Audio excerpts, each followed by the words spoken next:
အားလုံးပဲမင်္ဂလာပါကျွန်တော်တို့ဒီနေ့မှာတော့ MacOS မှာပေါ့နော် web hacking အတွက်အဓိကအသုံးဝင်တဲ့ tools တစ်ခုဖြစ်တဲ့ Burp ကို install လုပ်နေနဲ့ပတ်သက်ပြီးတော့ဆွေးနွေးသွားမှာဖြစ်ပါတယ်အဲ့တော့ထုံးစံတိုင်းပဲကျွန်တော်တို့ browser ကနေပြီးတော့ burp ဆိုပြီးတော့ရှာလိုက်မယ်ပေါ့နော်အဲ့တော့ Burp ဆိုပြီးတော့ကျွန်တော်တို့ရိုက်ရှာလိုက်မယ်ဆိုရင်တော့တွေ့မယ်ပေါ့နော်အဲ့တော့သူ့ရဲ့ official site က podswigger.net ဖြစ်ပါတယ်ဒီနေရာမှာမြင်နိုင်မယ်ပေါ့နော်အဲ့တော့ကျွန်တော်တို့ဒီကနေပြီးတော့သွားကြည့်လိုက်ရအောင် okay အဲ့တော့ဒီမှာဆိုရင်ကျွန်တော်တို့ community edition professional edition နဲ့ကျွန်တော်တို့ enterprise ဆိုပြီးတော့အဓိကအားဖြင့်သူ့ကိုသုံးနိုင်မဲ့ level တွေကိုတွေ့ရမယ်ပေါ့နော်အဲ့တော့ free ရတာကတော့ community edition ပဲ free ရပြီးတော့ကျန်တာတွေကရက်အကန့်အသတ်နဲ့ပဲ free ရမယ်သုံးမယ်ဆိုရင်ကျွန်တော်တို့ဥမာတစ်နှစ်ကို$400เนาะဒီကောင်ဆိုရင်တစ်နှစ်ကို$4,000စသည်ဖြင့်သွားတယ်ပေါ့နော်အဲ့တော့ကျွန်တော်တို့ကတကယ် professional web နဲ့ပတ်သက်ပြီးတော့เนาะအဲ့တော့ကျွန်တော်တို့ကဒီတကယ် professional bounty hunter ဖြစ်သွားပြီဆိုရင်ကျွန်တော်တို့ရဲ့ဝင်ငွေကတိတ်ပြီးတော့အများကြီးဖြစ်နေတယ်ဆိုရင်တော့ဒီလိုဟာမျိုးကိုကျွန်တော်တို့တစ်နှစ်ကို$4,000လောက်ပေးပြီးတော့သုံးတယ်ကိစ္စမရှိဘူးအဲ့လိုပဲတစ်နှစ်ကို$400ပေးသုံးတယ်ကိစ္စမရှိပါဘူးဒါပေမဲ့အခုကျွန်တော်တို့ကလေ့လာမှာဖြစ်တဲ့အတွက်ပေါ့နော်ဒီ free ရတဲ့ community version ကိုပဲကျွန်တော်တို့သုံးမယ်အဲ့တော့အဲ့ဒီမှာတော့ essential manual tools တွေပဲပါမယ်ကျန်တာတွေမပါဘူး professional edition မှာကျတော့ essential manual tools တွေအပြင်ပါလာမလဲဆိုတော့ advanced manual tools တွေပါလာတယ်နောက် web vulnerability scanner လေးပါလာမယ်ပေါ့နော် enterprise မှာကျတော့ web vulnerability scanner ပါလာမယ်နောက်ဒီ schedule and repeat scan ပေါ့နော် scan တွေကိုသတ်မှတ်ပေးထားတဲ့အချိန်ပဲအချိန်မှာဖတ်မယ်ဆိုတာမျိုးပြီးတော့ scanning ကိုအချိန်ချင်းထက်လုပ်တာမျိုးပေါ့နော်အဲ့တော့ဒါတွေပါလာမယ်နောက်ပြီးတော့ကျွန်တော်တို့ဒီ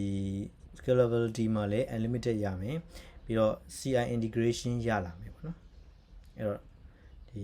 ဒါပါပဲအဲ့ဒီမှာကျွန်တော်တို့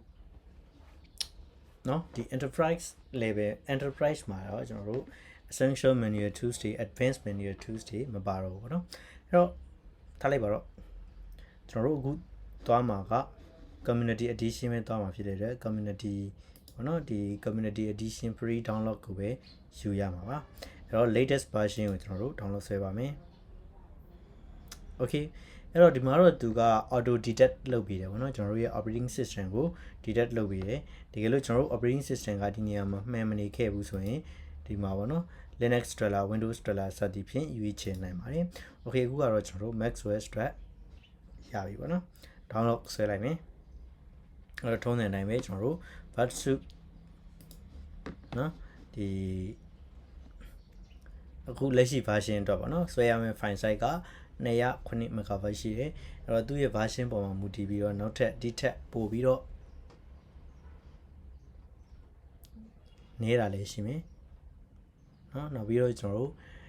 ဒီထက်ပိုပြီးတော့ file size များတာလည်းဖြစ်နိုင်တယ်ပေါ့နော်အဲ့တော့ file size ကိုတော့အတိအကျမမှတ်ပါနဲ့ latest version ကိုပဲဆွဲမယ်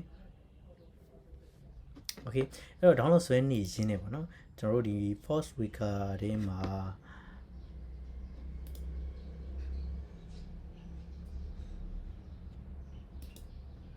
နော်အဲ့တော့လေးလာစရာလေးအများကြီးပဲရှိနေသေးတယ်ပေါ့နော်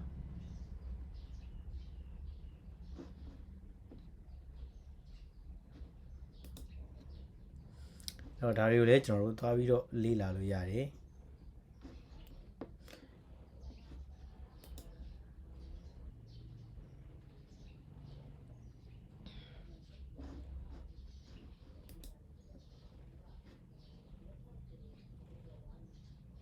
နော်အဲ့တော့ကျွန်တော်တို့ဒီနေရာမှာပေါ့နော် Web Security Academy ဆိုတဲ့နေရာမှာ sign up လုပ်ပြီးတော့လည်းပဲဒီ Web Security Training ကိုပေါ့နော်Burp Creator တွေစီကနေပြီးတော့အခမဲ့လေ့လာနိုင်ပါသေးတယ်ကျွန်တော်တို့ဒီနေရာလေးကနေ sign up လုပ်ပြီးတော့လေ့လာလို့ရတယ်ပေါ့နော်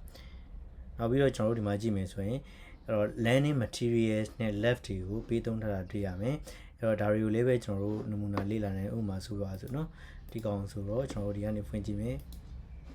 စသည်ဖြင့်ပေါ့နော်အဲ့တော့ဒီမှာဆိုရင် http host header attack နဲ့ပတ်သက်ပြီးတော့ရှင်းပြထားတာတွေကိုကျွန်တော်တို့တွေ့ရမယ်အဲ့တော့ဒါတွေကိုပဲကျွန်တော်တို့ဒီလက်တွေ့လိုက်လုပ်ကြည့်လို့ရမယ်ပေါ့နော်အဲ့တော့ဒါကတော့ကျွန်တော်တို့ဒီဟာတွေကိုလေ့လာမယ်ဆိုရင်ပေါ့အဓိကအားဖြင့်ကျွန်တော်တို့မှာဒီ web နဲ့ပတ်သက်တဲ့အခြေခံ knowledge အချို့ရှိနေဖို့လိုအပ်တယ်ပြီးသွားတဲ့အခါမှာဒီ website ကမြန်မာလိုရေးထားတာမဟုတ်တဲ့အတွက်ပေါ့နော်အင်္ဂလိပ်လိုဖြစ်တဲ့အတွက်အင်္ဂလိပ်စာနဲ့ပါဖတ်နိုင်ဖို့လိုပါတယ်အဲ့တော့ကျွန်တော်တို့ training ထဲမှာရှိတဲ့ part 2ထဲမှာပေါ့နော်ဒီလိုသင်ခန်းစာတွေကိုလေ့လာနိုင်ပါတယ်အဲ့တော့ web နဲ့ပတ်သက်တဲ့သင်ခန်းစာတွေအကုန်လုံးကကျွန်တော်တို့ part 2ထဲမှာပါမယ်ဒီမှာဆိုရင်ဒီ podswiggle.net ကနေပြီးတော့ပေါ့နော်အဲ့တော့ပေးထားတဲ့အကြောင်းအရာတွေကိုဒီနေရာမှာကျွန်တော်တို့လေ့လာနိုင်တယ်အများကြီးပဲရှိတယ်ပေါ့နော်အဲ့တော့ဒီကနေလေ့လာခြင်းတဲ့လူတွေအတွက်လည်းဒီနေရာမှာကျွန်တော်တို့တိတ်ကောင်းတဲ့နီးလန်းတွေကိုကျွန်တော်တို့ဒီကနေเนาะအခြေခံရောကျွမ်းကျင်မှုရောကိုကျွန်တော်တို့လေ့လာလို့ရတယ်နောက်ပြီးတော့ကျွန်တော်တို့ဒီမှာ left လည်းပေးထားတာဖြစ်တဲ့အတွက်ပေါ့နော်အဲ့တော့သူက left ပေးထားတာဖြစ်တဲ့အတွက်ကျွန်တော်တို့ကဒီ left ကိုလေ့ကျင့်လို့ရတယ်ပေါ့နော်ဥပမာဆိုကြပါစို့ကျွန်တော်တို့ http host header attack ပေါ့နော်အဲ့တော့ basis password စသည်ဖြင့်ပေါ့ဒါဆိုရင်ကျွန်တော်တို့ဒီ left ကိုသွားလိုက်မယ်နော်အဲ့တော့ဒီမှာဆိုရင်ကျွန်တော်တို့ရပြီပေါ့နော် left ထဲကိုရောက်ပြီပေါ့စသည်ဖြင့်ကျွန်တော်တို့လေးလာရမယ်နော်အကြောင်းအရာတွေကိုတွေ့ရမှာဖြစ်ပါတယ် okay download ပြီးသွားပြီဆိုတော့ကျွန်တော်တို့ဒီကောင်လေးကို install လုပ်လိုက်ရအောင်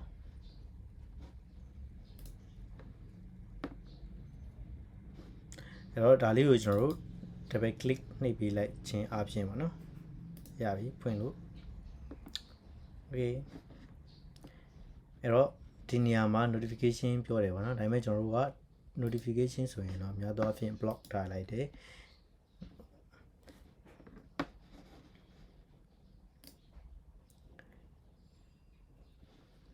require disk space ကိုဒီနေရာမှာပြထားတယ်ပေါ့နော်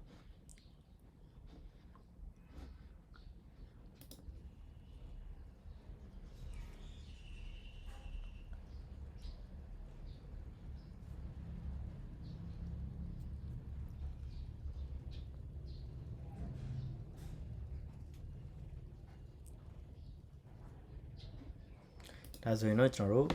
ဒီ Burp soup ကို install လုပ်လို့ပြီးသွားပါပြီနောက်ပြီးတော့ကျွန်တော်တို့ podswiggle တွေကနေပြီးတော့เนาะအဲ့တော့သူက podswiggle လို့သုံးတယ်ပေါ့နော်အဲ့တော့ podswiggle တွေကနေပြီးတော့ကျွန်တော်တို့ဒီလေ့လာရမယ့်ဟာတွေလည်းတည်သွားပြီ Burp soup ကိုလည်း install လုပ်ပြီးသွားပြီဆိုတော့ကျွန်တော်တို့အနေနဲ့ဒီ web နဲ့ပတ်သက်တဲ့အပိုင်းတွေကိုဆက်ပြီးတော့လေ့လာလို့ရသွားပြီဖြစ်ပါတယ်အဲ့တော့ဒီနေရာလေးမှာပေါ့နော် Burp soup community edition ပါဒီကလို့ကျွန်တော်တို့ကဒီကောင်းကိုအသုံးများမယ်ဆိုရင်ကျွန်တော်တို့ဒီအောက်ဟိုဆွဲယူထားလို့ရတယ်ပေါ့နော် okay အားလုံးလိုက်လို့ကြည့်လို့အဆင်ပြေလိမ့်မယ်လို့မျှော်လင့်ပါတယ်အားလုံးပဲ thank you ပါ